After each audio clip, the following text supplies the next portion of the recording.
कोहाट में तहरीक इस्लाहत पाकिस्तान के vice chairman ने तहरीक इंसाफ और पीडीएम के माबैन इख्तलाफात के खात्मे और कौमी यकजहती के लिए कबायली जरगे की तजवीज पेश कर दी। मज़ीद जानते हैं अब्दुल बासित की इस रिपोर्ट में। तहरीक इस्लाहत पाकिस्तान का ग्रैंड कबायली जरगा वाइस चेयरमैन हाफिज मलक हबीब नूर और अगजई की सरबराही में मुनक्किद हुआ, जिसमें उन्होंने तहरीक इंसाफ के चेयरमैन इमरान खान और पीडीएम के सरबराह मौलाना फजल रहमान को पेशकश की कि कौमी यकजहती के जज्बे के तहत इन दोनों जमातों के इख्तलाफात के खात्मे के लिए एक ग्रैंड कबायली जरगा कायम किया जाए ताकि मुज़ाकरात के जरिए बामी इख्तलाफात का खात्मा मुमकिन हो सके।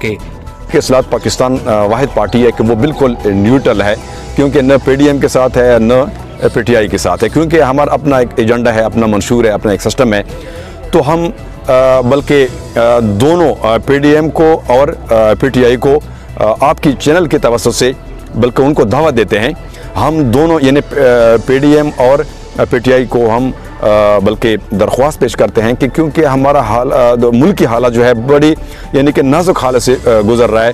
आप बराए मेहरबानी हम इंशाल्लाह इसमें हम इसको फैसिलिटेट करेंगे कि हम इसमें एक कबायली जरगा बीच में हम डालते हैं कि दोनों के बीच में हम मुज़ाकरात करें कि ये मसला हल हो जाए।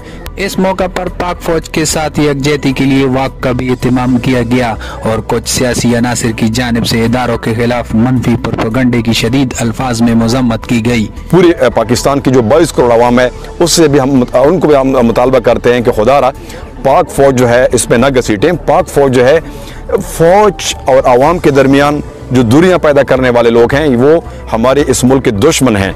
हमारे मुल्क को कौमी यकजहती और रवादारी की जितनी जरूरत आज है, ऐसे मौका पर तहरीक इस्लाहत की कबायली जरगे की तजवीज़ निहायत मुनासिब इकदाम है। अब्दुल बासित, राज न्यूज़, कोहाट।